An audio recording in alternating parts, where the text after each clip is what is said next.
sa pag-attend nyo. This is our first time in Puerto Princesa, yung Happy Hotels. We are launching the Happy Hotels app today.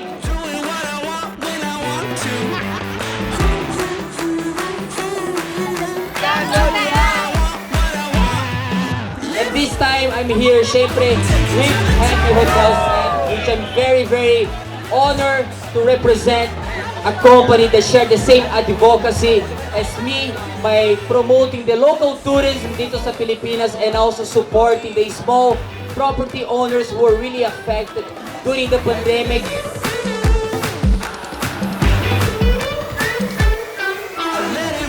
Good evening guys! Salamat sa pag-attend nyo. This is our first time in Puerto Princesa, yung Happy Hotels.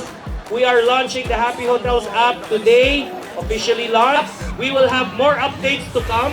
Make sure we make this the premier tourism app of the Philippines. Para sa atin, locally, para matulungan ang ating mga local hotels at mga local restaurants. Thank you, Happy Hotels app. Guys, download na. Thank you, Happy Hotel staff. Guys, download the app. Thank you, Happy Hotel app.